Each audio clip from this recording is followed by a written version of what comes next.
Good afternoon, everyone. I hope everyone is feeling excitable and well on this sunny but not very warm Tuesday afternoon. Thank you very much for joining us today and taking part in Travel Bulletin's Mediterranean Virtual Showcase. We have 5 great presentations to share with you today, brought to you by our supplier partners. We have Visit Formentera, we have the Tunisian National Tourist Office, we have Visit Benidorm, Grecotel Hotels and Resorts, and the Angsana Corfu.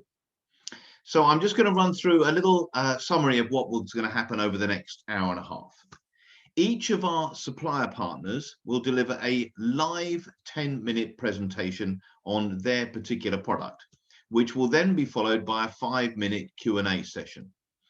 As always, if you can use the Q&A function to elicit any questions so that I can then ask the suppliers, then please use that for your questions. We can hopefully ensure you understand their products and destinations inside out by the end of the training session. Each presenter will also announce their competition prize and question at the end of their training session. And you'll need to enter your answers after the webinar is finished via the travelbulletin.co.uk/webinar competition link. So please make a note of that to deal with the prizes and competition a bit later on. The deadline in terms of today's prizes will be this Thursday, the 15th of April at 4 p.m. We don't need to worry about that right now, but we do have some wonderful prizes up for grabs, including a 3-night stay for 2 in an Ionian Sea View grand room at the Angsana in Corfu, a 4-night all-inclusive stay at Grecotel's White Palace, a £50 shopping voucher, some Tunisian olive oil and brown glass souvenirs, and also a 3-night stay in a 4-star hotel in Benidorm as well. So as you can see, we've got plenty to get through, but more importantly, it's not to do with the prizes, it's about learning some wonderful sort of information from our suppliers this afternoon, which will hopefully enable you very shortly to be selling to your clients these wonderful destinations and hotels. So without further ado, let me introduce today's first presenter, Kate McWilliams, who is here to tell us all about Formentera. Kate, are you well and are you raring to go? I am well, thank you very much, Simon, and I am raring to go.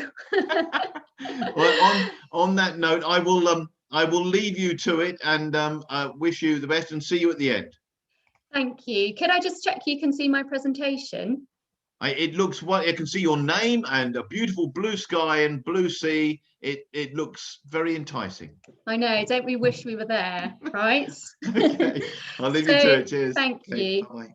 Thank you, Simon, and good afternoon, everybody. My name's Kate McWilliams. I'm the very lucky representative of Formentera, which is the smallest of the Balearic Islands. And as many of you will know, Formentera is often referred to as Ibiza's little sister, and it's separated from Ibiza by just 2 nautical miles. Cool. So, oh, excuse me, sorry. It's going back. Sorry. So in terms of getting to Formentera, I'm sure you'll know that Formentera doesn't actually have its own airport, which makes it a very, very chilled out island. And most people will get to Formentera from Ibiza. So as I mentioned, it's 2 nautical miles. There's multiple ferry crossings every day, and those tickets can be booked either in advance or quite last minute. And the ferry crossing takes 35 minutes, and visitors will normally arrive into La Savina, the port in the north west of the island.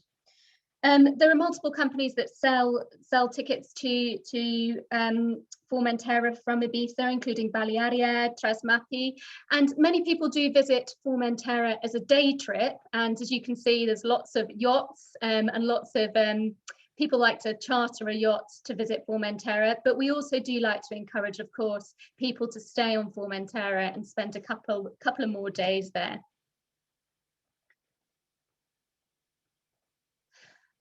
I wanted to show you a map just to give you, oh, apologies. having a problem skipping. Sorry, so I just wanted to show you this. Let me try and go back. Sorry, everybody. Don't know why that's happening.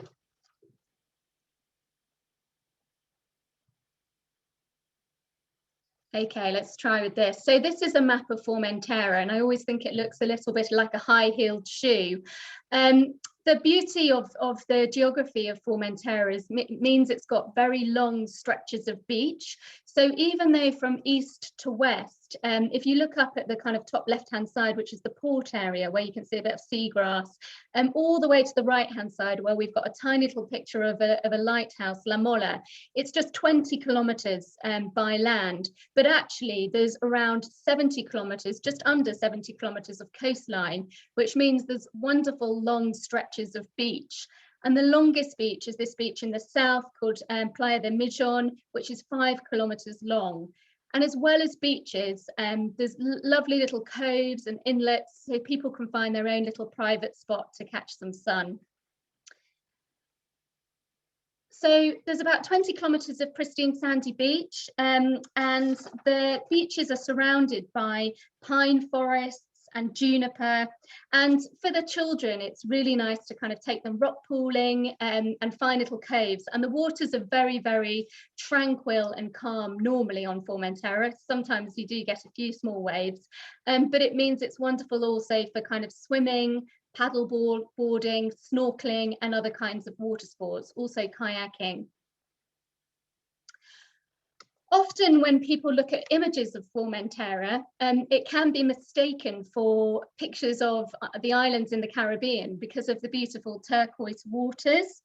And one of the reasons for this is the seagrass that surrounds the island. Also, it's also present in Ibiza, so between Ibiza and Formentera.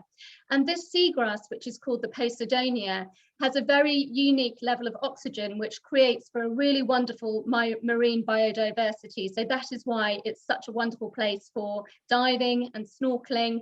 And that also helps give it this lovely blue turquoise colour.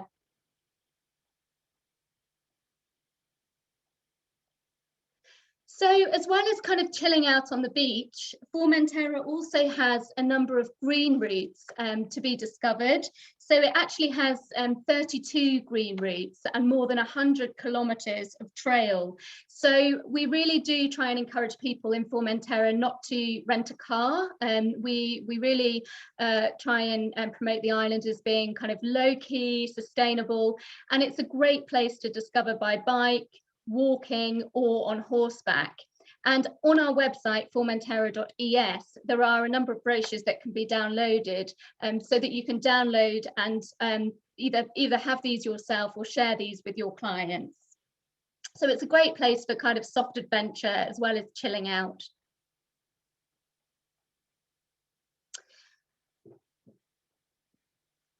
And then the other kind of really charming parts of Formentera is its beautiful whitewashed towns. Its capital city here, San Francisco, it's more like a little town really, but that's a picture of its beautiful parish church. And what's unique about Formentera, and actually all of the Balearic Islands, is their history. And Formentera has over 27 centuries of history, right from the Phoenicians. And some of the towns showcase some of these different heritage elements and historic elements of Formentera's past. And what I would say is today, Formentera is a very trendy, chic place to visit. And I'm sure some of the agents that have been there will know.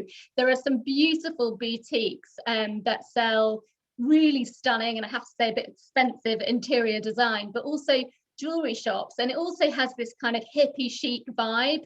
So during the summer months, as well as the boutiques, there's lovely outdoor markets that your clients can go and visit, and lovely handcrafts as well. And then something that's quite symbolic of Formentera is its lighthouses. And the lighthouses are a real strong feature of the island and definitely worth a visit. So Formentera has just, sorry about that. Formentera has recently launched a slow food map, and this has been launched to illustrate some of the lovely local produce and flavors of the island. Being Spanish, they're obviously very proud of their gastronomic heritage. But the food map enables visitors or your clients to go and discover different farms, vineyards, olive oil producers, cheese producers, markets, and etc. on the island at their own pace. So this is available on the website as well to download in English and in Spanish. And we would recommend, if you are selling a trip to Formentera, or if you would like to suggest it as an add-on to an Ibiza trip, then this map is something nice for visitors to take with them. And I would also recommend that you definitely try the wine. In terms of accommodation, a lot of the accommodation in Formentera is quite small, but there are lots of different types of accommodation in Formentera, from apartments to family hotels, more kind of chic hotels and beach clubs, and also rural properties that are known in the Balearic Islands as agroturismos. All of the information about the accommodation is available on the website, and that also details the direct contact details of each accommodation outlet. The image below is one of my favourite hotels in Formentera, which is Gecko Beach Club. Really fantastic place to chill out, enjoy the beach club, and just have a very laid back and relaxing break that I'm sure a lot of people will need after this last year that we've had. We've also got a couple of exciting developments this year. So hopefully in May, certainly scheduled to open in May, is Casa Pacha Formentera, which I've included the image on the left-hand side of some of the interior design of the hotel. So that's scheduled to open its doors in May. The centre image is also of Gecko Hotel and Beach Club, which is scheduled to reopen again on the 22nd of May. And on the right-hand side, I've also included an image of the Five Flowers Hotel and Spa, which is also another new property in Formentera that we look forward to visiting when the island opens up again soon.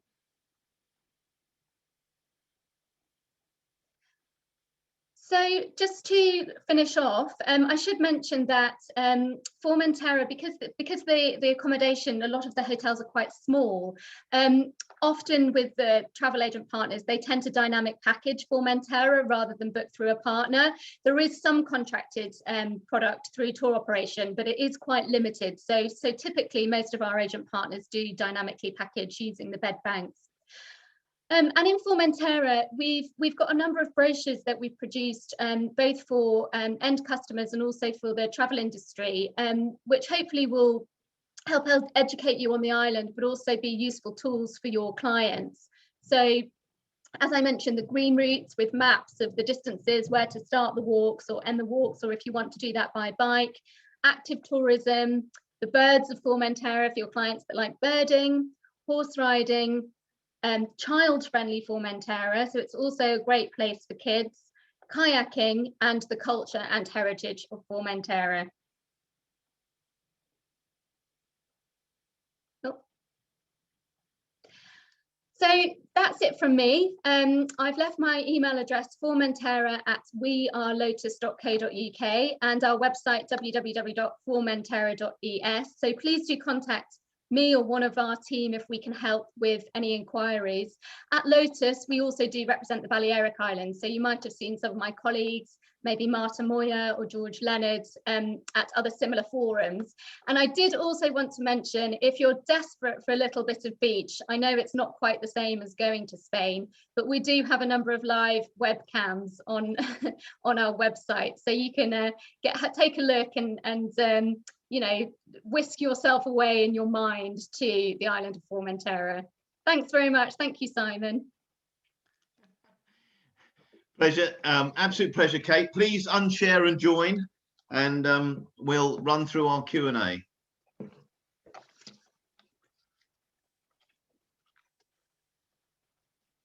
I'm sorry my presentation was a little bit sticky. I'm not quite sure what happened with that.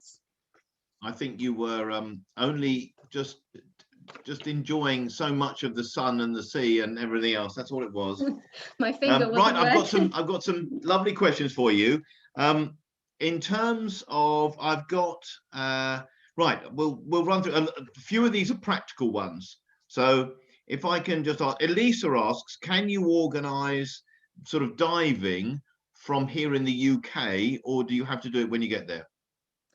You can organise it from here in the UK, and I actually have a list of diving operators in Formentera that I'm happy to share with Lisa, so or anybody else participating. So if you drop me an email, Lisa, on formentera@wearelotus.co.uk, I can share that diving list with you, and if you've got clients interested, or if you're interested, you can organise that ahead.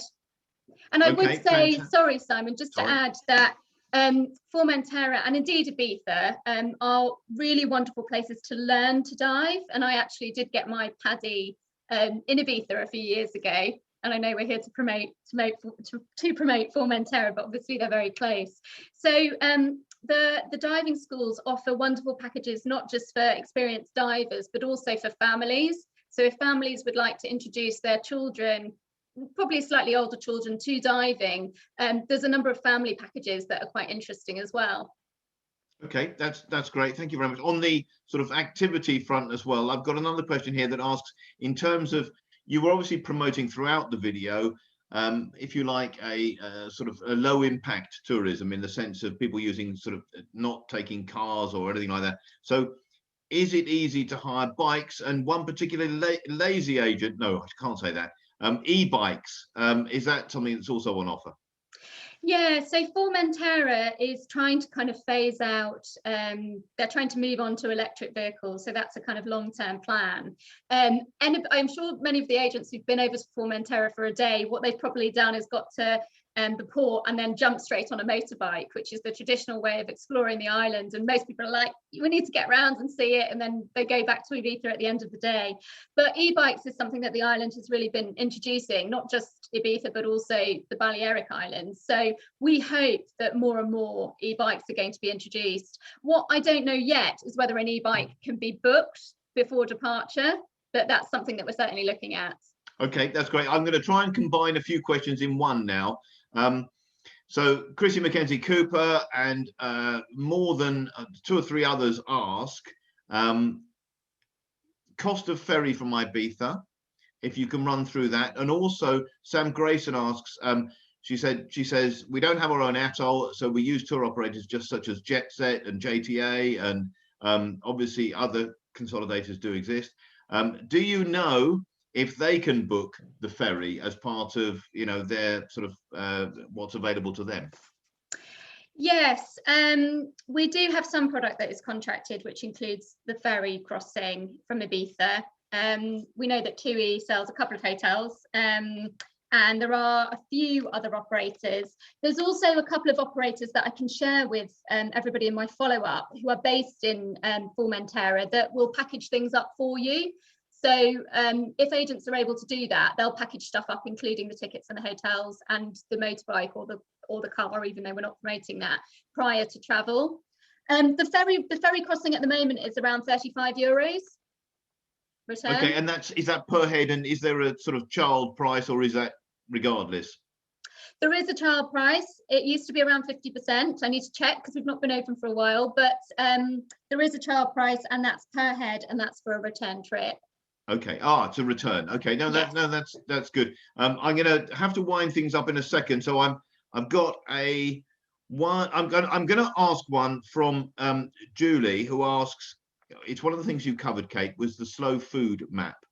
I think she may have struggled in terms of when she joined, and I think you may have just been starting to talk about it. So can you just recover that? What is it briefly, and why? Yeah, no, absolutely. Thank you for the question. It's something we very much want to promote. So the slow food map, really, Formentera, like the other Balearic Islands, they're very proud of their heritage, their gastronomic heritage, and they have a slow food movement. So some people call it 0 kilometre, and a lot of the produce that they serve in the island's restaurants is grown and produced locally in Formentera. And this is something that they've always done and the islands have always done, but they've realised that in recent years there's been a lot more interest in slow, organic, local farms. So they really want to bring that to life with this food map. So the idea is that the food map indicates different places on the island that you can go and visit. So, for example, you could go and visit a vineyard, taste the local wine, potentially buy some bottles and bring them home. Sounds like you've got experience of that one. I have got experience of it, yeah, and I highly recommend it. And I think, you know, traditionally, because Formentera is quite a small island, normally people sell Ibiza and then this is just an add-on. But what we really want to kind of showcase is actually, if people spend a couple of nights in Formentera or a holiday in Formentera, there is more to do than just lying on the beach, even though, of course, lying on the beach is wonderful. Okay, well, what a lovely way to end. A lovely roundup ending with the thought of lying on the beach is always a nice way that we can wrap it up. If you can now, Kate, thank you very much for that wonderful presentation, and thank you for your very helpful answers in terms of the Q&A. If you would like to share with us now your details of your competition question, and first of all, what your prize is as well. I will. So my prize is a £50 Brindisa voucher, and Brindisa sells lovely Spanish wine and food products, so jamon and cheese, and that's really, we wanted to kind of tie it into the whole new slow food map that we've got. And our question is, what is the name of the UNESCO protected seagrass that surrounds Formentera and Ibiza and helps create these sparkling turquoise waters? Okay, so as a recap of that, the prize is a £50 Brindisa voucher, which sounds wonderful in terms of food and drink. So, and the question was, what is the name of the UNESCO protected seagrass that surrounds Formentera and helps create the sparkling turquoise waters? Thank you very much for that, Kate. Appreciate that. We will see you at the end, I hope. And thank you again for your presentation. Thank you very much. Bye. Okay, it's now time to meet our second presenter, Sami Townsey, who's the trade manager for the Tunisian National Tourist Office. Hello, Sami. Hello, Sami. You need to unmute yourself. You've got yourself on. There we go. How are you, Sami? You well? I am very well, and it's brilliant to see you in a fantastic shape, Simon. I've got a special slimming filter on today, which okay. All right. No, it's all good. It's very good to see you. I haven't seen you in a long time, and it's wonderful to have you back. If not quite yet in person, then we'll hopefully a bit later on this year we'll see each other and share that all important glass of red wine, I think. Indeed. Okay. Sami, please tell us more about Tunisia and share your screen, and I will see you at the end of your presentation. Thank you, Simon. I'm going to update. First of all, hello, everybody. Let me make sure that my presentation is on.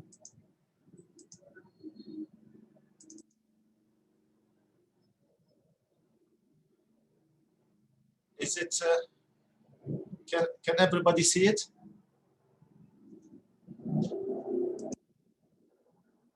Yeah, perfect.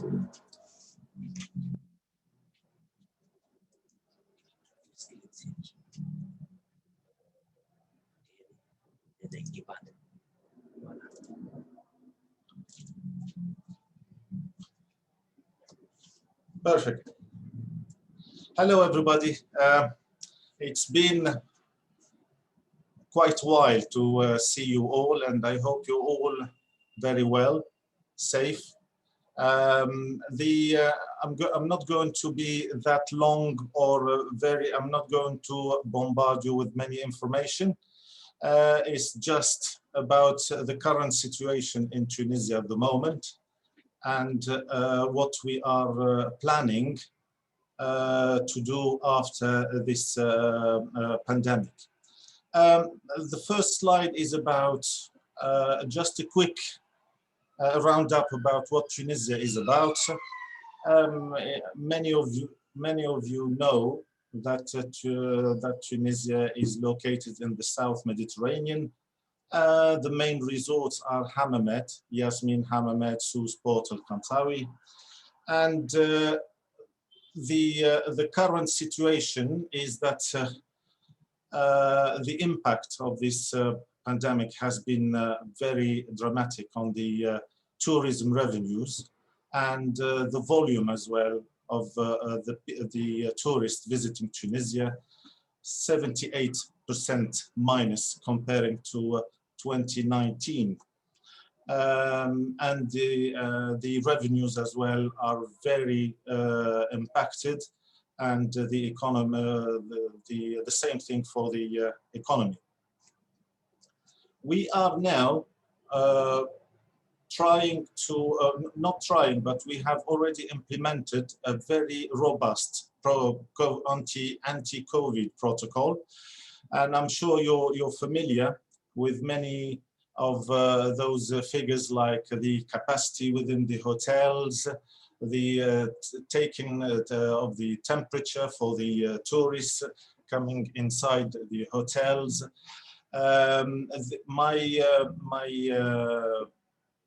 important information to tell is that the vaccine rollout has been already started since the 10th of March. And so far, around 165,000 people have already taken up their jabs. And the Tunisian government has set up an online platform called eVax, where so far 1 million have already registered to take up their jabs. For more updates, this is the most important thing, because as we're living in a very fast-moving situation, the only sources of reliable information you can get are either from the Foreign Office website, or you can also contact us direct in our office in London, where we can update you immediately and give you all the necessary updates for yourselves and for your customers. These are the major trade partners at the moment selling Tunisia, because after 1 year, we still find that the most, let's say, big names or big players are selling Tunisia. The airline connection is still robust towards Tunisia. We've got 4 airlines which are operating from the UK. And the most newest one is Nouvelle Air. They were about to start their ambitious program last year with On the Beach and other partners, but because of the pandemic, so they've stopped their programs, and hopefully they will get their program back on track from this July. If you struggle to get any compatibility issue to access their GDS, you can also contact me to give you more information, or get you in touch with their local representative in the UK to give you all the relevant information. Our biggest newcomer is EasyJet. We are very proud to see EasyJet and EasyJet Holidays selling Tunisia, and we are very also proud that their connection with the trade and travel agents is very, very strong. So it will give you an opportunity to sell confidently within with EasyJet Tunisia. Tunisair also is at the moment flying to Tunisia, but since the pandemic, their flights are on and off. TUI is still consistent with their program to Tunisia, starting, I think, checked today, starting from the 17th of May.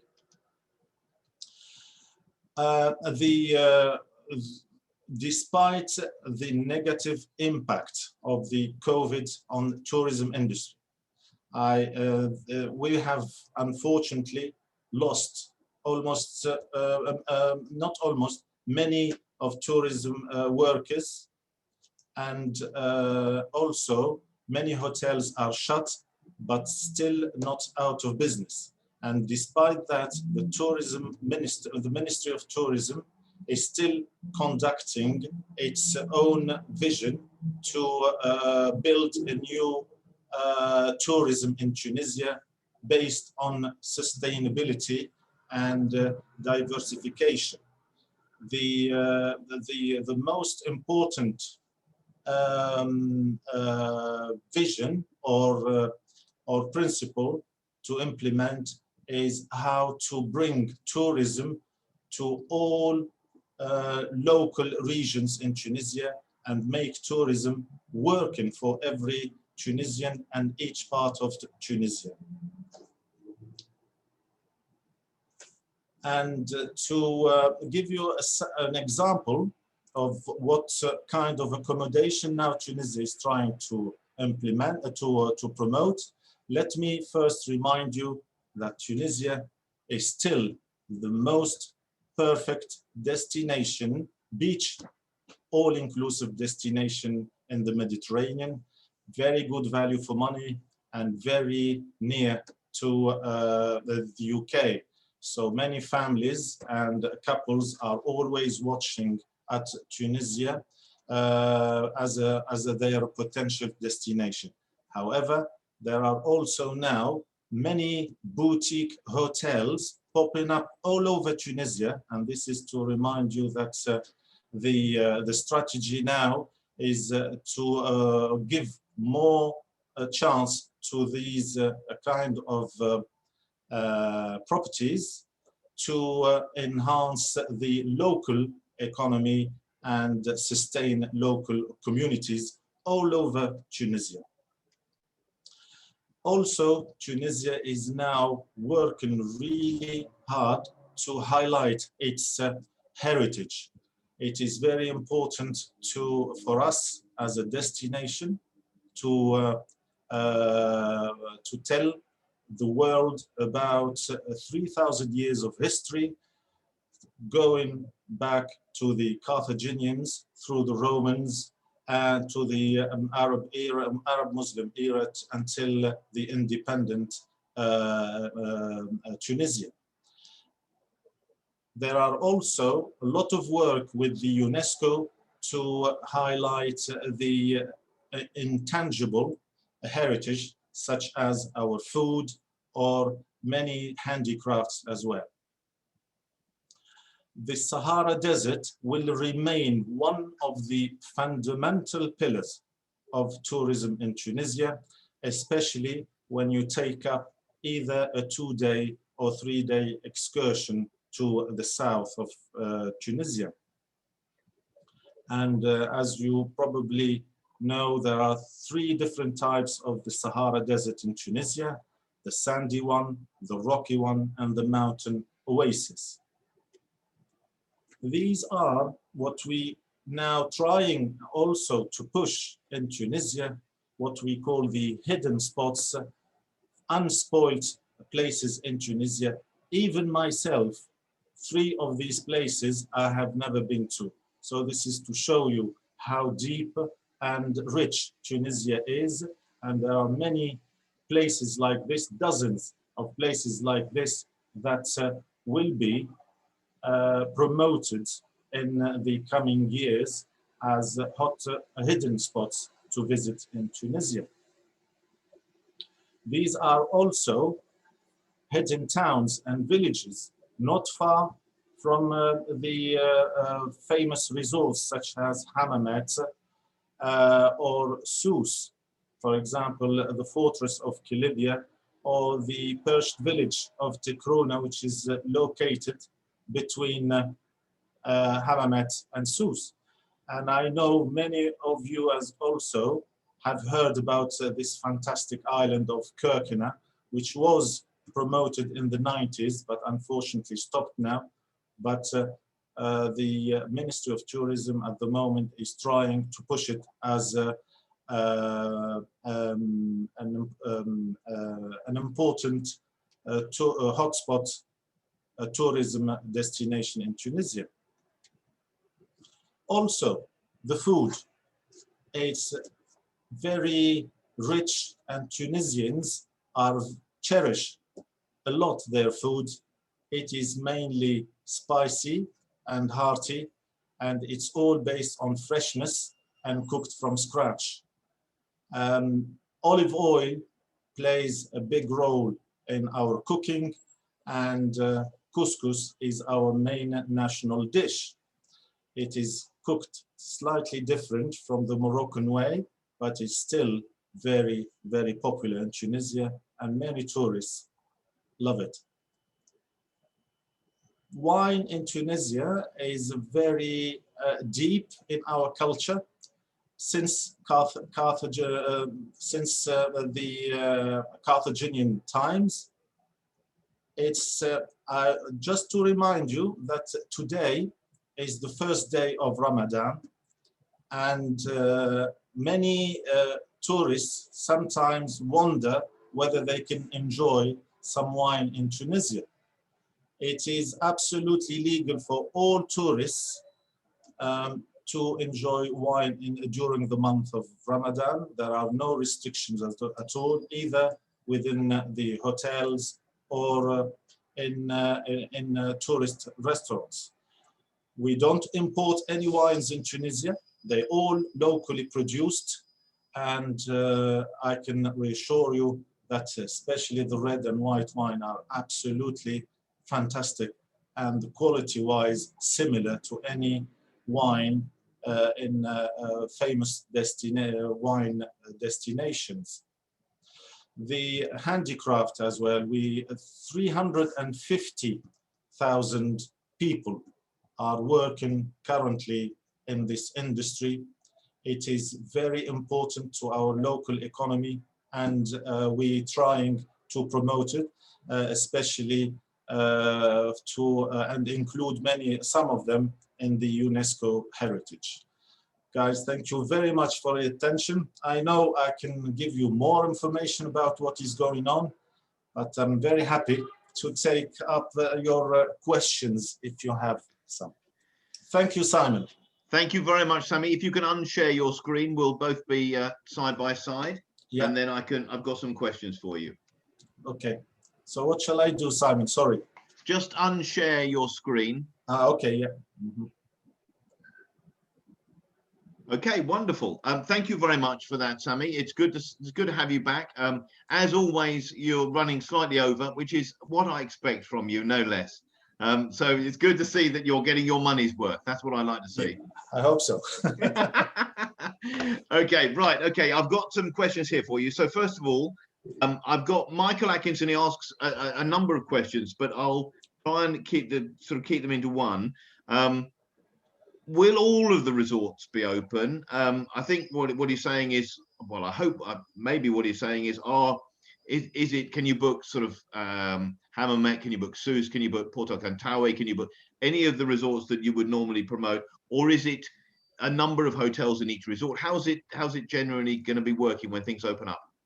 First of all, Simon, it's very important that we strongly recommend that Asians book a classic package holiday through a recognized and reputable tour operator, as I mentioned earlier in one of the slides regarding either the online tour operators or classic tour operators such as TUI or EasyJet. And those guys, they have their own list of the best picked up hotels in Tunisia. So it's very easy for them to go and pick one of these. If they want to if they want to pick any hotel outside of these lists of the list of the tour operators, they can contact me. I will find out from them and give them the most relevant information about that particular property. Okay, one of the things on that note then, Sami, with regards to obviously all the hotels, again, it's a follow-up question really to that. Will all of those operators, whether it be EasyJet or whether it be TUI, have their own board bases for the hotels, or are most of them on sort of bed and breakfast, or does it vary? It does vary, actually, Okay. but most, I can tell you from my experience that 90% of hotels picked in Tunisia are all-inclusive. Fantastic. Okay, well, that makes it very simple for people to know exactly where they are and what they're booking. Sam Grayson asks, how do you book the Sahara excursion? I know this because I've been on the Sahara excursion. I first went to Tunisia when I was about 14 and absolutely loved it. But is it via the hotels, or can you book them sort of here when you're booking with the tour operator? What's your recommendation? My recommendation is always to book it through a reputable partner, either the tour operator or the local rep of that tour operator they're traveling with, to make sure that no cock-ups would happen in case they buy from someone outside the hotel. So it's really important to enjoy fully and responsibly and safely that excursion, is to book it through the reputable partner. Okay, so basically book it somewhere where you're going to have some paperwork, because then you can go back and show it to someone and say, this is what I booked. Yeah. Okay, I think you touched on this. We're going to have to make this one our last question, Sammy. But with regards to the vaccine rollout, can people? This is a question that I think everyone will sort of want to know a little bit more on. Obviously, you've taken pains there to give us some data in terms of the vaccine rollout in Tunisia. Is there a way people can see any more detail on that? Is there a site that people can go to see how far it's progressing? Yes, I think we you know that Tunisia, it's a former French colony, and all the data, unfortunately, is published either in Arabic or French. So for that reason, as I mentioned earlier in my presentation, it is, if they want any information, official information and data, they can contact us, because we are constantly monitoring the situation in Tunisia and getting the official information from the Ministry of Health in Tunisia. For example, today we know that 166,000 people already have taken up their jabs. It's a quite low number, but it is progressing and increasing. So people in Tunisia now are understanding more the importance to take up the jab, because unfortunately what happened in France and in Germany has affected directly about that confusion regarding especially AstraZeneca vaccine. So that's why people, they were a little bit reluctant, but at the moment the confidence is growing in Tunisia within the local population. So we will see. Our target is to reach 3 million people by the end of June. Okay, thank you very much for that. Also, sorry, Simon, this is very important information. Also, the Ministry of Tourism in Tunisia is pushing very hard to bring forward and put all tourism workers as a priority to get that jab as well, because they will be in touch with tourists. So it's great if they get all vaccinated as well, and they will be. Okay, thank you. That is important, and I agree with you. That's good news to be able to roll out to people. Sammy, if you can, please now give us details of your prize and your question. Well, it's going to be, Simon, a very humble, honestly, prize. It's a bit of olive oil, our Tunisian olive oil, which we are very proud of, and a decoration item, blown glasses. Blown glass, is that what you? Yes, it is. Yeah, and we used to offer very generous free stays in Tunisia, but we will see. It will happen when we meet, hopefully, in a live event. Fantastic. Okay, and your question, please, Sammy. Yeah, I mentioned it in my presentation. It's very simple. How many airlines are operating from the UK to Tunisia at the moment? Okay, fantastic. So your prize is not humble. Your prize is very welcome, and we appreciate all prizes. So thank you very much for donating it. Some wonderful olive oil and blown glass souvenirs as well. And the question was, which airlines? Which airlines are operating from Tunisia to the UK? How many of them? Is that right? Yeah, from the UK to Tunisia. Yes, that's right. So thank you very much for that, Sami. We'll see you at the end, and thank you again for your training session. Thank you, Simon, for offering me this fantastic platform to talk to our beloved agents. You're very welcome. See you at the end, Sami. Thank you. Okay, it's now time for our third presenter from the Marketing and Promotion Department of the Visit Benidorm. It's welcome to Sergio Frau. How are you today, Sergio? Are you well? Hi, Simon. Very, very good. Very happy and very excited to start. It's very good to see you. I think of it was only some, I don't know, 4 or 5 months ago when I saw you back in, I think it was October, November. Yeah. And we did something then. So it's very good to have you back. Without further ado, please share your screen and tell us more about your wonderful destination. Okay, let's go. Can you see it? I think so. Okay, I'm going to start. Okay, I'm Sergio, as Simon said, and I represent Visit Benidorm Tourist Board. And I'm going to talk to you a little bit about Benidorm, or about all the Benidorms, because as I always say, there's not just one Benidorm. Okay, you can have in the same city many types and many different Benidorms. Okay, and it's very typical that people just know one of our Benidorms, and our objective is to show how many possibilities and how many different Benidorms we have in the same place. I think that the majority of you will know where we are located. We are located in the southeast of Spain. The connectivity is really, really good, especially with the UK. We have many flights every day, especially in a normal situation.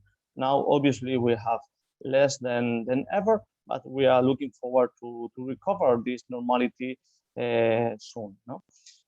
We have changed a lot in a very small time. No? As you can see, in the 60s, Benidorm was just a very small town, a very small village with just 3,000 citizens, and it was a place that just lived because of the peace. Okay, and later, in not many years, we have developed a huge city.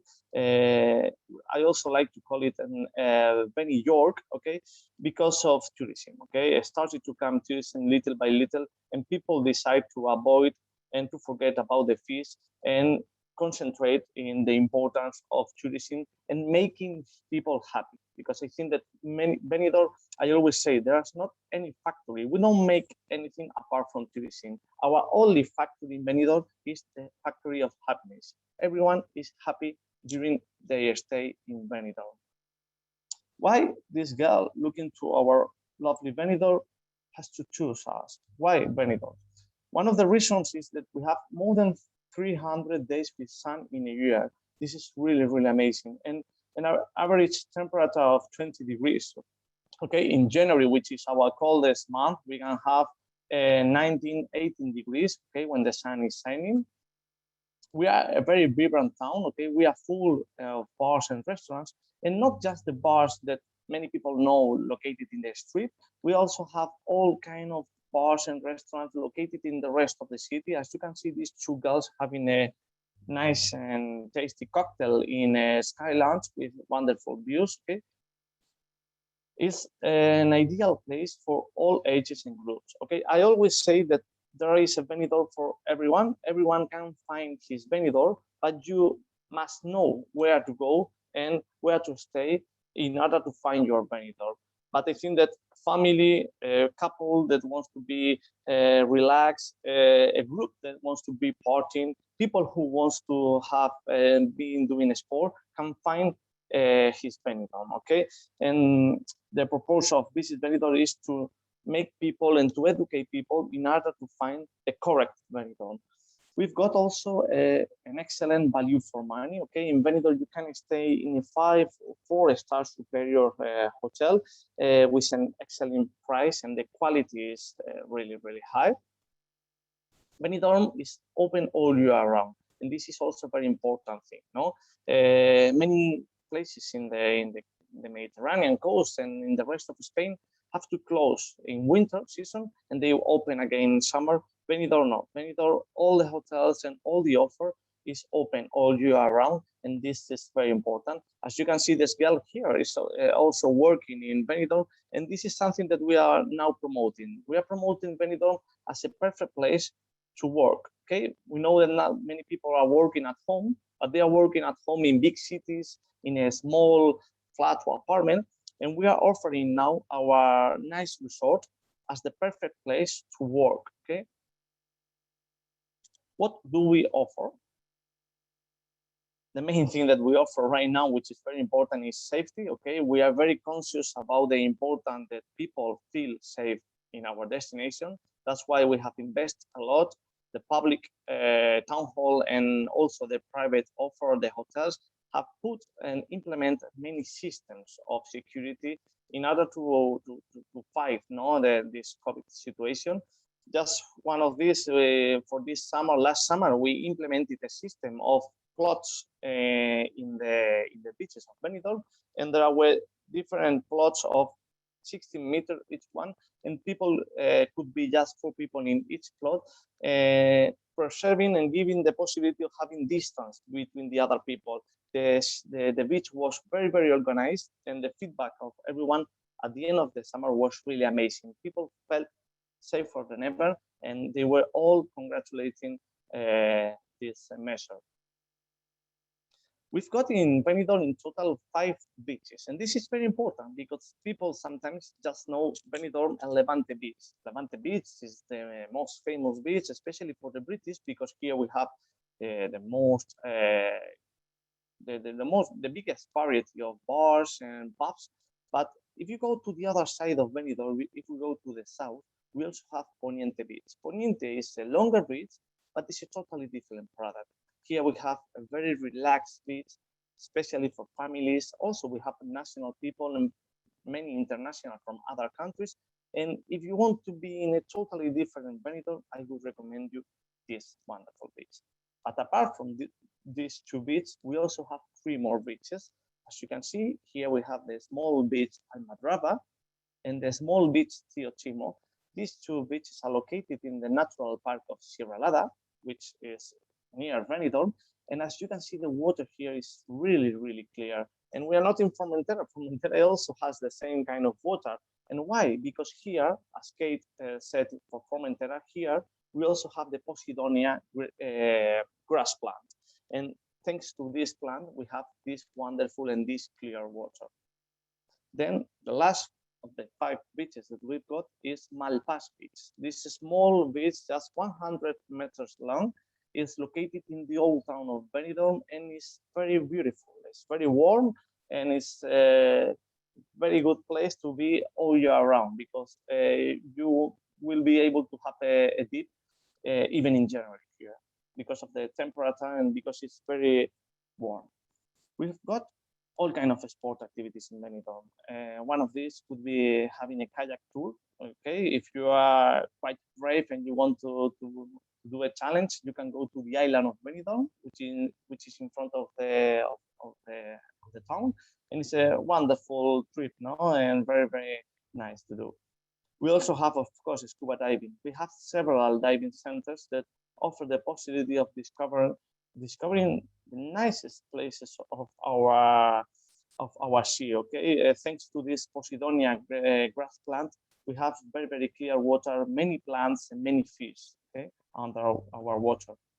We also have cycling tours. If you want, you can do electric bike, but also normal cycling. We are investing a lot in cycling tourism, and right now Benidorm is not a very big city in terms of occupancy, but we are having more than 100 kilometers of cycling paths, which is really important. People can move to everywhere with a bike, and it's a very sustainable way of doing and moving. We also have hiking. As you can see here, we have one of the highest cliffs of the Mediterranean coast, and this is located in Benidorm. This is a wonderful place located in the natural park of Sierra Ladal. When I come here with journalists, with travel agents, they come here and the sentence that I have more heard is, I will never think this is also Benidorm. And this is one of the parts that we want to promote and to make people to discover, because it's really wonderful and obviously really surprising.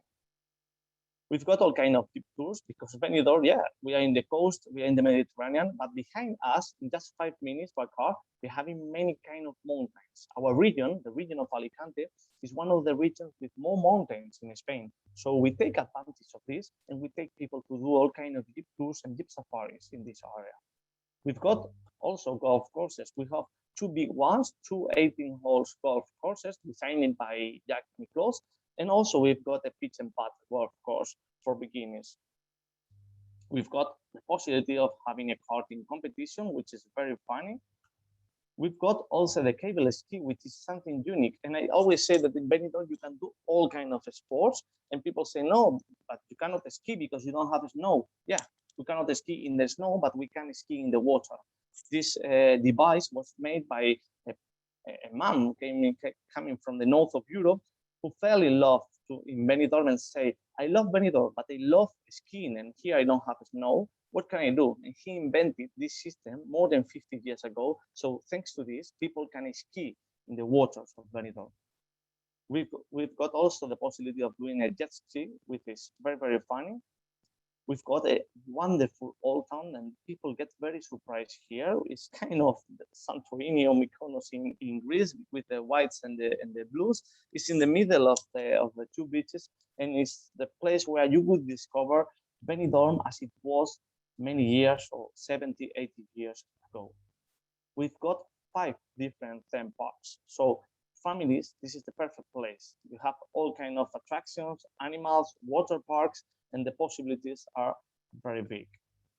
We've got very interesting places like the Benidorm Palace. This is a place where you can have dinner, a wonderful dinner, at the same time that you are enjoying a very amazing show, okay, where you can have cabaret dance, you can have commedia, you can have acrobatic, you can have all kinds of music. And the quality of this show is similar to the Cirque of the Soleil, or the British Got Talent, okay? The performance that you may see here are really surprising. We've got also very close to us wineries. Wineries where you can see the best wines of our area, where you can learn how they pick up the grapes, how they do the wine, and you can finally taste the best wines of this winery, which is very interesting and nice to do. We also have a helicopter tour. Sometimes we do with some influencers the possibility of discovering Benidorm from the air, and it's a unique experience, okay? We have a company that offers helicopter tours. And you can also take a helicopter tour to Ibiza, to Formentera, to the islands, which are just in front of us. We also have shopping, of course, many places to go shopping, and the prices, as you may know, are very competitive. So it's a very interesting place to buy. Where to eat? We have very big variety of places to eat. We have local and traditional food of our place, but also international food, and also, of course, British food. If you want to have a fish and chips, you will also have it in Benidorm, because we try to adapt to all our tourists. One of my favorite places are located in the old town, where you can have the best tapas, okay, and Pintxos. You can also have a paella in front of the sea in nice restaurants, or discover a rooftop where you can have a nice dinner enjoying a sunset. And just to finish, I will say that you can stay in all kinds of hotels. We have in total 140 hotels, 5, 4, 3-star hotels. And also we've got apartments with 32,500 beds and 9 campsites with 11,500 beds. I had to be very quick. Hope that you have been able to understand my message, and I am free and I am happy to answer all your questions. Okay, thanks a lot. Wonderful. Thank you very much, Sergio. If you'd like to unshare, and then we'll run through some questions for you. Thank you for your presentation, firstly. Okay, I have, right, Mark Ashton asks, I know you're not going to know for sure, but do you think the fiesta will go ahead in November? I don't know for sure. Of course, this is something that depends of the situation. Last year we had to cancel it, and we just did some specific ceremony, but very small and not in the typical festivity. We have to see the evolution of the pandemic, the evolution of the vaccination. I know that politicians are starting to say that from June, from summer, they will start to consider some important festivities in cities, but obviously will have to be made with specific measures also. But probably we will have at the beginning to adapt, and to have a mix, a festivity, Okay. but also having measures. We will have to wait and see. Could I ask as well, I've got Sam Grayson asks, are the smaller beaches that you ran through there, are they easily accessible? Yeah, especially 4 of the 5 beaches are really accessible. Okay, there is one of the beaches in the natural park that you will have to go down a bit mountain, so you won't be able to go with a small baby, for example, or if you have a wheelchair, would be a problem. But in the other one, which is very similar and also located in the old town, you can go with your car or with your bicycle to the close, very, very close to the beach. So it's very recommendable. You also have buses that go from the town to these beaches. In just 5 minutes, you will be in a totally different area. I'm going to wrap it up with one more question, if I can, Sergio. The Rachel Elston asks, in terms of both the bikes, the sort of e-bikes, bikes, and also the cable ski, is that something that you would recommend people book when they arrive? Is it easy to book from here? What sort of booking do you recommend? Yeah, you can book it from there, but it's very easy to book it once you are also in the destination. The companies, if you put cable ski Benidorm, you will see the website. If you put electric bike, just 2 or 3 companies in Benidorm offer this service, but they are really interesting, and they have big product of electric bikes, and it will be very easy to book it once you are ready here. I would recommend you to do it once you are in the destination. No? And have you done the cable ski yourself? Yeah, I have done all the activities. To be honest, the cable ski is not the easiest activity I have done, because I never snowed previously I never ski in the snow. So at the beginning was quite a big challenge, but if you are patient with yourself, finally you can do it, and it's very, very nice. It's very nice. I think we need some video footage of you doing it next time, maybe. I will see. My reputation would be in the ground. Thank you very much again for your training session, Sergio. If you'd like to wrap up, please, with details of your wonderful prize and your question. Okay, yeah, the prize will be to spend and to enjoy 3-night stay in a 4-star hotel in Benidorm. And my question, which is very, very easy, is how many beaches do we have in Benidorm in total?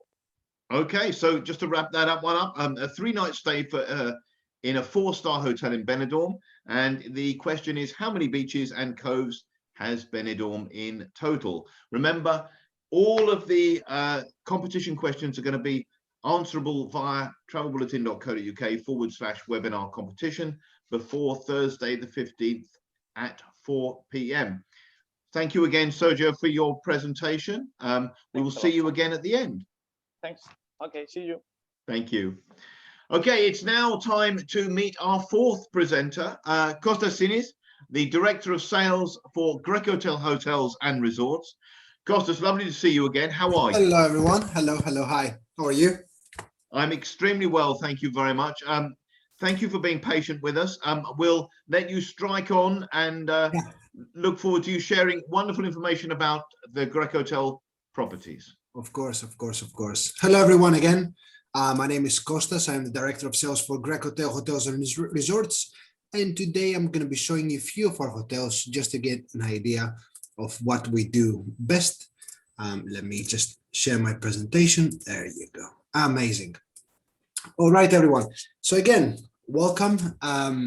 Grecotel Hotels and Resorts is the largest leading hotel portfolio in Greece, with 40 hotels in 11 key destinations in Greece. Where are our hotels? From Athens to Mykonos, to Crete, Corfu, Halkidiki, in the Peloponnese, Kos, Rhodos. There's a few key points for you guys to remember when you're thinking of our portfolio. Number one is that majority, if not all, of our hotels have direct access to the beach. So nothing stops your guests from having immediate access from the resort to the private beach that the hotel has to offer. The second, of course, is we are very, very popular for our humble luxury. All of our destinations and all of our hotels have this amazing sense of place to them, whereby when you visit them, you get to understand the destination itself. We have taken elements of the destination and we've translated into architecture and into an experience. With regards to the protocols and COVID, we managed to operate 15 hotels last year out of the 40 with no cases, and this is why, because we implemented a few things that made sure our guests were safe. For example, number one, every guest had their own umbrella at the beach, sterilized and waiting for them upon check-in. We have our app whereby you were able to check in, book your restaurants, book anything that you needed from the app without needing to go into reception. And of course, because we have so much external space, we managed to implement social distancing without losing much capacity. So without further ado, let's go straight to a few of our hotels that we're going to be talking about today. And let's start with the beautiful Mykonos. In Mykonos, we have our hotel Mykonos Blue. Of course, you know Mykonos, the island of winds, the island of jet setters, one of the most popular destinations in Greece for modern lifestyle luxury. With regards to our hotel, Mykonos Blue is located by far in the best location you can find in Mykonos, and this is Psarou Beach. Mykonos, as I mentioned in the beginning, is known to be the island of winds. Psarou is one of the few beaches that is not windy at all throughout the season. Therefore, it has become very, very, very popular. You can see the element of the hotel, this Cycladic architecture, this sugar cube looking hotel with this white, you can find this type of hotels in Mykonos, in Santorini, in Tinos, in Milos. So as I said, we've turned into the characteristics, the Cycladic characteristics, into a beautiful hotel. There's 3 different layers of pool and we have the sensational views of Psarou Beach. And of course, the umbrellas belong to the guests. There are a lot of spots within the hotel to grab a bite. However, our main restaurant is authentic Greek. You can find a lot of Asian, Italian restaurants within the city. However, we thought we would go to an authentic Greek cuisine. The hotel does offer kids activities and does have a Grecoland, whereby we entertain kids 6 times per week. And it's literally 15 minutes away from the airport, 10 minutes away from Mykonos town. It is located just right here. This is Psarou Beach. You can see the amazing, amazing views the hotel has to offer, and the quality of the waters in Psarou Beach is absolutely beautiful. From a dining perspective, as I mentioned, you have a gourmet restaurant and the authentic Greek restaurant. From accommodation, what you would expect in an authentic Cycladic hotel, this cove-looking, all white. Of course, you don't want to spill a bottle of red wine, as I did in my orientation day on my first day, which was quite embarrassing. It all offered this amazing architecture and these amazing views. If you can see from this room right here, you just open the window door and you actually have a shower and enjoy the amazing views of Psarou. And again, the hotel is very, very popular for its villas. They have been awarded numerous times due to their architecture and of course, due to their location. Now, this was Mykonos. Let me fly you over now to Crete. In Heraklion, Crete, just literally 15 minutes away, where we have beautiful Amirandes. Amirandes is 15 minutes away from the airport, a few minutes away from Heraklion town. This right here is a deck whereby in the morning it goes underneath the water, in the evening goes up to make some sort of semi-private dining arrangement. We can say with confidence that we have a lot of hotels in Crete, as we own approximately 7 to 8 hotels. Amirandes is literally right here. really close to Knossos Palace, what actually made Crete popular. The hotel, as I mentioned, is 18 kilometers away from Heraklion. It has a choice of 9 restaurants to choose from an Asian to Mediterranean to Italian, literally anything that you can think of. The hotel feels like it's floating. There's a massive water element surrounding the hotel, which brings this amazing Zen feeling to the guests. This is our Olympic-sized pool, so there's no way you can actually miss a spot there. And with regards to the beach, you have 2 coves of fine golden sand. One is dedicated to villas, the other for the rest of the guests. This is the hotel. You can see from the beginning what I mentioned to you of this, the distance of our hotels to the beach. All of the restaurants are strategically located to make the most out of the beautiful views the hotel has to offer. And this is where you can see the different variety of our restaurants. Something very important, we do offer an elevated, let's say, or a improved half-board experience, whereby you can cross-dine within the other hotels that we own in Crete, as well as our authentic farm located in Rethymno. What is new in Amirantes? Of course, the meal that I just mentioned, and of course, a few restaurant options that we got renovated for you. This is the beautiful Minotaur restaurant, which is a floating restaurant. The deck that I mentioned that you saw in the beginning, it was literally just right here. And again, our homes and villas, literally waterfront, beautiful Cycladic architecture, open plan to make the most out of the sun the island has to offer. It is a hotel that if your guests want to literally be nearby the airport, they get everything from history to Knossos Palace, from literally really close to the center of Heraklion, and again, a resort that is just on the beach.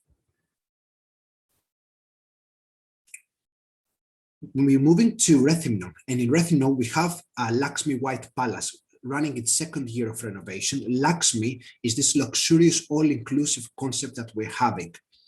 The hotel is located just right here in this cove of Rethymno. It has a 1 kilometer strip of the beach that belongs to Grecotel. You can see the pools, you can see the actual hotel got its name from being white.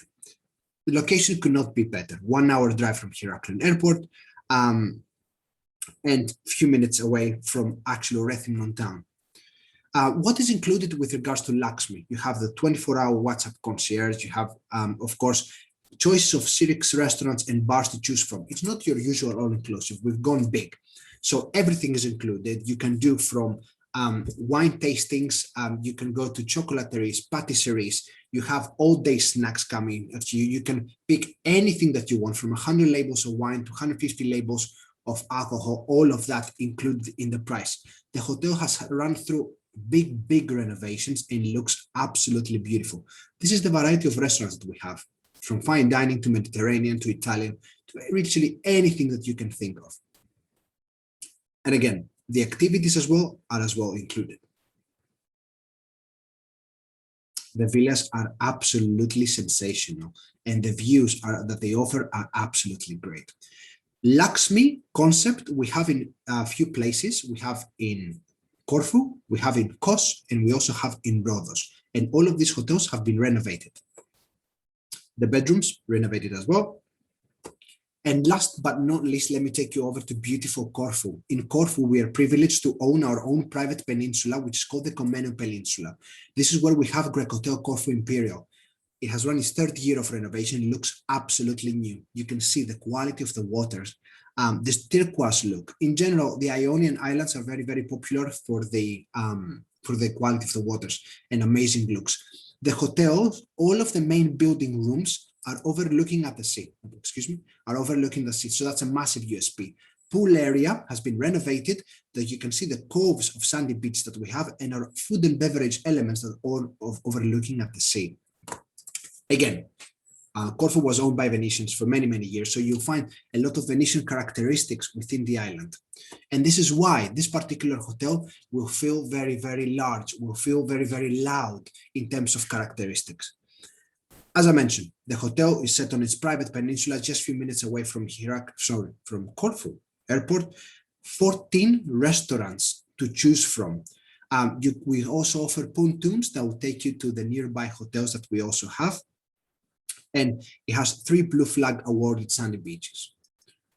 You can see it from here. The actual peninsula is lost in green. People love to actually run, exercise within the peninsula, and you can see it's surrounded by water. Anywhere that you will walk around within the peninsula, you will have this water element. When I go to Corfu Imperial, I love opening my window doors and hearing the sound of the sea at night. It's that close. It's an amazing, amazing feeling. As I said, third year of renovation, a lot of brand new things have been introduced to the hotel. The Dine Club, you can cross dine within the other hotels that we own in Corfu, and all of these experiences and elements of the hotel have been renovated and reintroduced to our guests. A variety of dining options to choose from, again, are very authentic and very Venetian influenced homes and villas, which are right on the water, and the accommodation, the renovated rooms that look absolutely beautiful. Okay, so this was a very, very quick presentation. Of course, we cannot go through all 40 hotels, not even the half ones, but this was just to give you an idea of what Grecotel has to offer and what we are ready to offer to the guests that are thinking of visiting us. Costas, it's fantastic presentation. Thank you so much, as always. You've inspired some questions from agents, which is always good. Right. And you've given us a flavour of a wonderful trip round the islands with your hotel. So thank you for that. I'll skip on to those. Sam Grayson asks, how many guests maximum can a villa accommodate? She's trying to find something that sleeps sort of 2 adults and 3 children. Oh, this is easy. Depends on the destination, because, for example, in Crete, we have 7 hotels. All of them have villas. In Kos, the same. You know, this will depend on the destination. The largest that we have is in Peloponnese. It's a 5-bedroom villa. Then the rest are within the 2-bedroom, 3-bedroom element. So the inquiry or the number of guests that she's thinking, it can comfortably be accommodated in places like Corfu, Crete, Peloponnese. Okay, fantastic. Thank you very much for that. Michael Atkinson asks, in terms of the peninsula in Corfu, can you do weddings at the newly refurbished resort there? Yes, definitely. Grecotel is very, very popular for its weddings. Actually, once you go to the peninsula, there is an amazing chapel where there's a strip, and the chapel is here and surrounded by water. I don't remember the name of the chapel, but I thought I would get married there. So yes, the peninsula is ideal for weddings. The hotels are ideal, especially the idea of pontoons, that the water taxis that we offer. Again, renovated. One of my favorite destinations is Corfu. So that's a definite yes. And we also have wedding packages that are really, really good for value. So when you do your next presentation, then could we have a prize being that they get to marry you at the at your sort of chapel of choice? Absolutely, absolutely.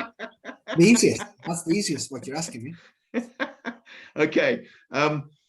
Cheryl McQueen asks, and I think you may well have covered this as well, but I think people are very interested in terms of the villas.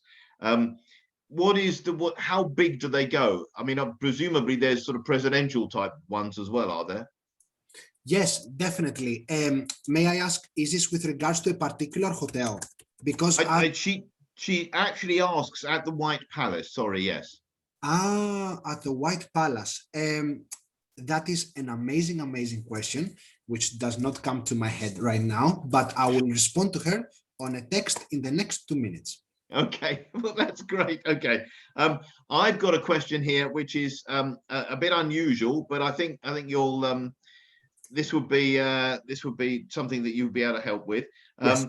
John asks, is there a blog or a place on the website where they can get up-to-date news in terms of what the hotel's occupancies are, in terms of maximums or anything like that? Or should they contact you directly? Is that the easiest way? They will contact me directly. For each of the hotels, we have a detailed sales manual, which is with literally all of the bedrooms, all of the rooms that you can think of, their capacities, where are they looking, if they are interconnecting, what is included, which is great. So this I can always send. And again, my apologies. I've just opened this particular sales manual. The biggest that I see with regards to White Palace is 2 adults and 3 children that we accommodate, and that will be a Villa White seafront, the one that I showed, being with the pool right on the beach. This will be the biggest that it can be accommodated. 2 adults, 3 children. Okay, well, that's perfect. I'm going to wrap up with one last question, and this is from Janice, and she asks, are the group looking to open any new properties or any new plans for new builds? Don't go into too much detail, please, Costas, because we'll get into trouble. But just in terms of a little taste, is there something happening on the horizon? Right. Okay. So we bought 2 hotels in Mykonos, in Agios Sostis. One hotel is being made right now in the center of Athens, right inside, right next to Acropolis. One hotel in Corfu, which is called Costa Botanica. Another one. So I think we have 4 or 5 new ones. Fantastic. Okay, well, there's going to be lots of opportunities for more weddings for you over the coming months. Absolutely. Thank you. Thank you, Costas. I'm sorry about that. I'm very naughty, I know. That is right. Please wrap up by telling us about your prize. Yes. And your competition question, please. Right. Price is a 4-night Lakshmi all-inclusive stay at White Palace that you saw. And the question is, what is the name of the beach which is located right in front of Mykonos Blue? This is the very first hotel that I mentioned in the beginning. Okay, so that's a wonderful prize. Thank you so much for that. So it's what is the name of the beach in front of the Mykonos Blue Hotel? Okay, we will see you again in a few minutes, Costas. Thank you very much for joining us, and see you in a moment. It's now time for our final presentation for today. So please, can you welcome out on screen our wonderful Angelica, who is joining us from the Angsana in Corfu. Although it looks like you're there directly, Angelica. I am, yes. I'm very lucky to have this background. I wish it was a few degrees warmer. Well, yes, you're unfortunately stuck like us in the grip of a sort of chilly April. Yeah, sadly, yes. Having the snow, obviously. Yes, well, I think we forget the snow. Whisk us away, if you would, to the Angsana and tell us more about it.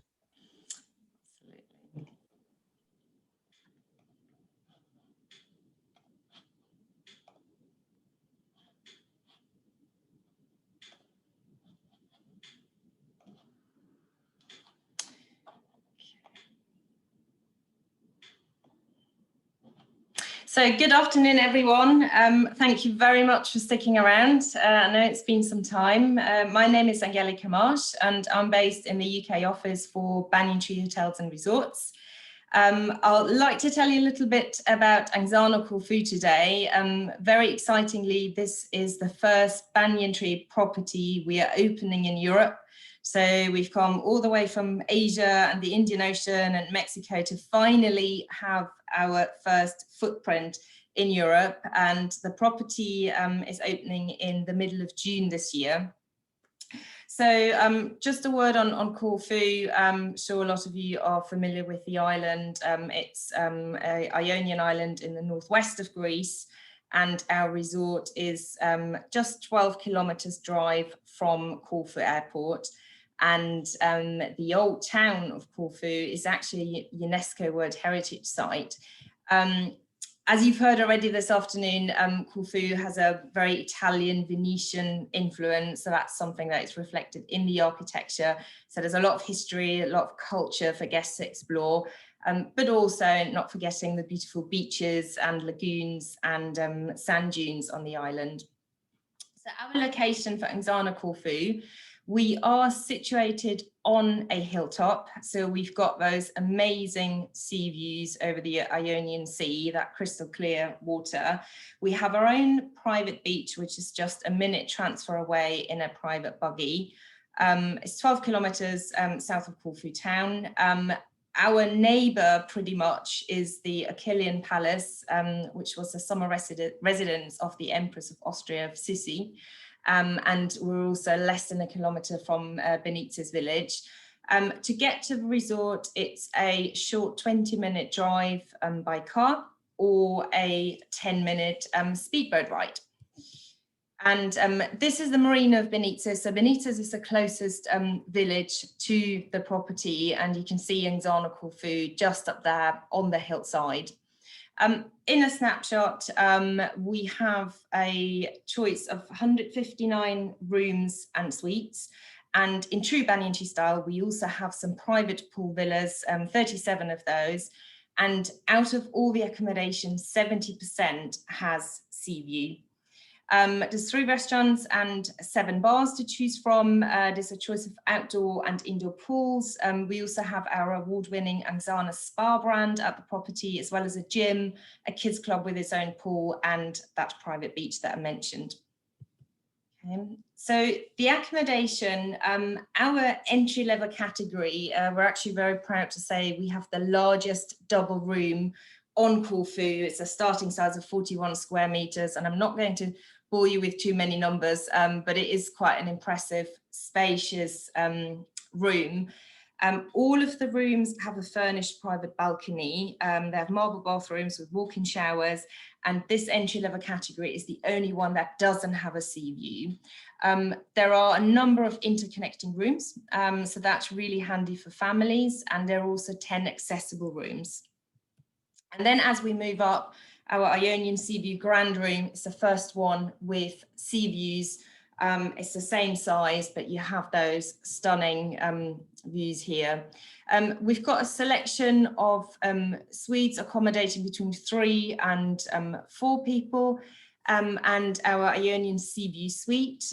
Here, this one is a really good option for families. This can take 2 adults and 2 children.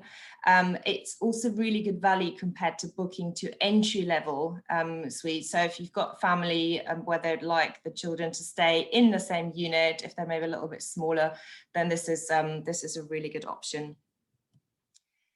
And this is what we expect to be one of our most popular categories, our corner suites. There's only a few of them, obviously, as they occupy the corners.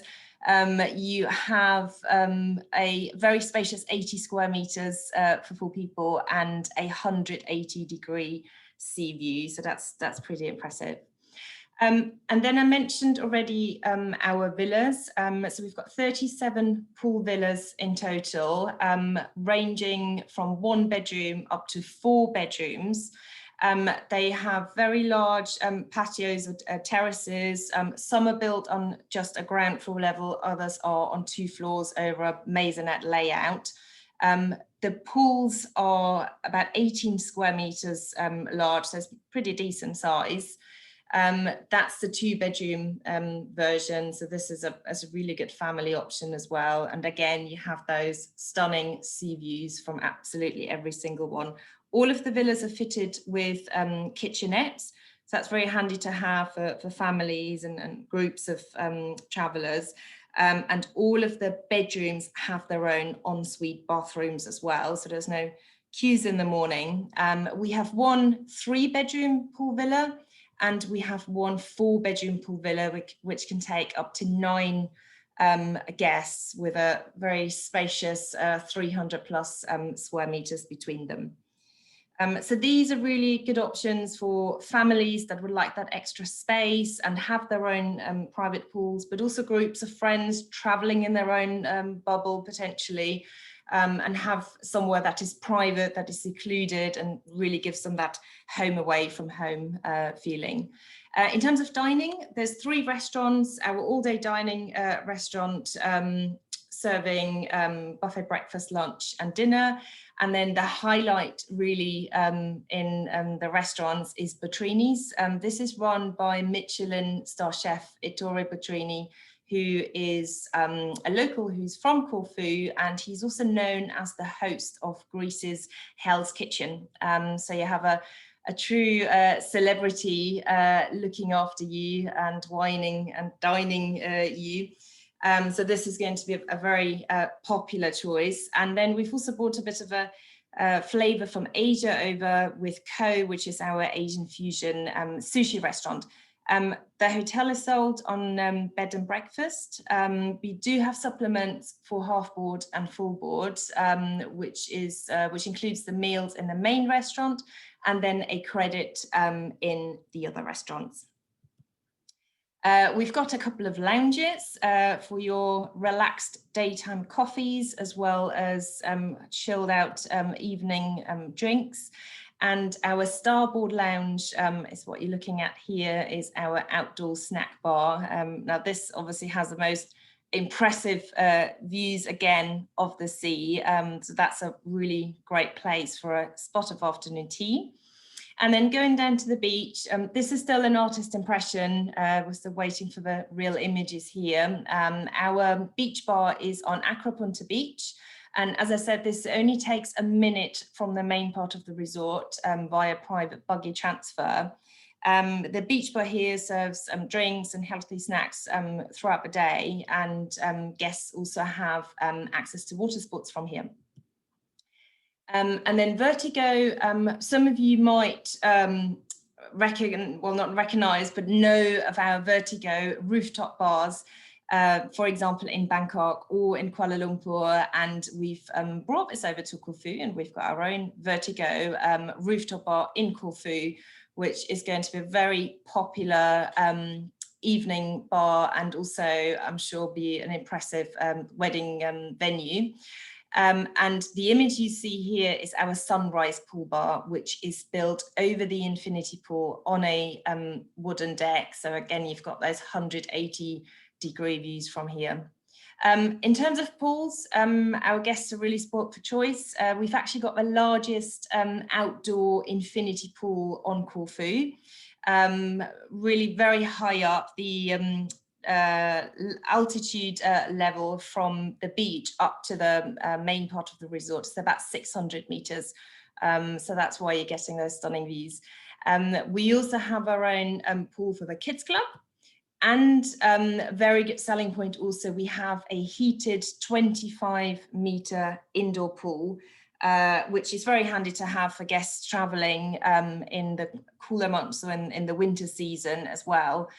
This is right next to the spa, and you have the gym as well on the first floor where you can book private fitness lessons.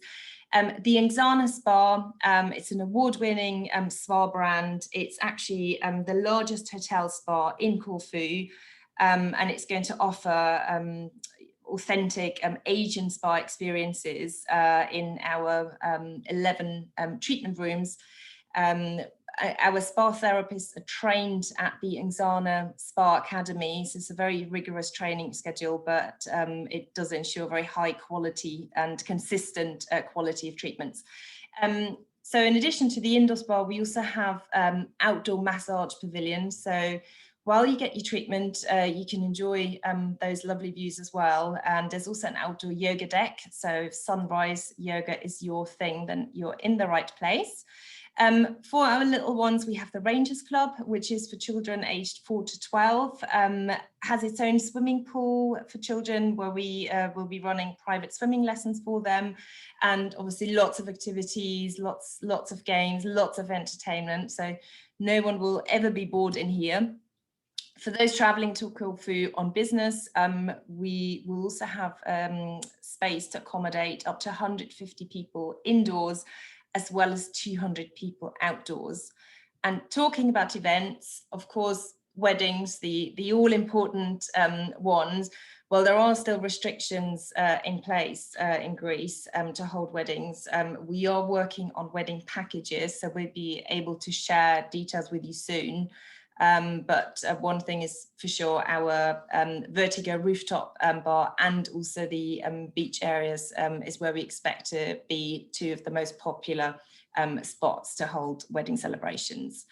And what there is to do, I've already mentioned, we're very close to the Achillean Palace. So lots of culture to explore nearby. From the hotel, you can also go on nature walks and hiking trails. There's horse riding available. There's a golf course about 17 kilometers from the hotel. There's water sports, including sailing and surfing. Our guests can visit the Natura protected Issos Beach with the sand dunes there, and there's a lake with flamingos as well. They can do a day trip to the islands of Paxi and Antipaxi, or they can go and see a traditional olive mill in Corfu. So this is just to give you a flavour of what's coming. I'm going to show you a 1-minute video now. The video was produced in December, so some time ago, and you'll see there's still some furniture that needs unwrapping and still some final touches that we're applying. But it does give you an idea of what the property will look like and what you can expect at Angsana Corfu.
So that was it. Thank you so much for listening. Really appreciate your time. I've popped my details on the screen here. If you need anything, then please get in touch. We've also got a Facebook group, a dedicated agents group. If you'd like to join that, we do post regular updates on Angsana Corfu and our other properties, special offers, competitions, etc. So it's a good source of information for those on Facebook. Thank you.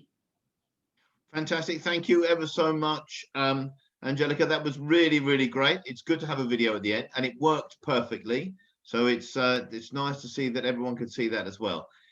Right, I've got some questions for you, some of which you may have given some answer towards, but hopefully you can give us a bit more detail on it. Jill asks, in terms of the beach bar, which you obviously show there, is that a private thing, or could other people be walking along, join it, or how does it work? So at the moment, the idea is to have it as a private hotel beach, so only for our guests, and that's why we're also providing the access from the main part of the resort down to the beach with private buggies that guests can request. So we'll be running that throughout the days. Guests can go down to the beach. So at the moment, it's really only for private use for hotel guests. Okay. On top of that, in terms of tour operators, is it sort of mainstream tour operators that sell it, like sort of Jet2 or EasyJet or whatever, or is it done through specialists, or is it both? So we'll have a mixture, a bit of everything. It's still work in progress. Obviously, as a lot of you know, opening a hotel in COVID times is very tricky business indeed, and I wish I was in a different position, but we will have a mixture of mainstream, of volume operators, of specialists, of luxury operators. So each of you, there will be someone you can contact to get quotes from. I can share more details in the email follow-up, and it is, yeah, as I said, it is a work in progress. So every week that goes by, we're signing with new partners and we're getting more tour operators on board. So hopefully by the time we get closer to the opening, there will be a lot more choice as well. Well, that brings me very nicely to my next question, which is by Michael and Michael Atkinson, a number of other people have asked, when is the opening date? So we've put the opening for the 15th of June, mid-June, for the hotel to be ready. So, and of course, really hoping with the UK government playing ball with all of that and restrictions, you know, having been eased by then to welcome our guests in the middle of June. Okay, well, and presumably free stays for anyone with a birthday within 2 days of that. I'll do my best. I'll do my best. I won't push that one. Right, okay. I've got one more and then we're going to have to wrap this up. In terms of the board basis, I know you ran through this briefly. So you said that the main offering is a B&B, but you also offer other board bases. Does that depend on the operator you go through, or is that something that you can sort of you would offer to each and every customer, if you see what I mean? Yeah, so through all tour operators, it will not depend on the operators. We will have bed and breakfast rates and the supplements for half board and full board. So that is there for them to pass on to agents. And as I said, there is going to be a credit for use in the other two restaurants for half board and full board. And the details of that we're still finalising. Well, it looks fantastic. I love the presentation. I really do, because it really does look wonderful. It's got me in the mood to go now. But anyway, that's for another time. Thank you for that, Angelica. Please, can you sum up by giving us details of your prize and your question?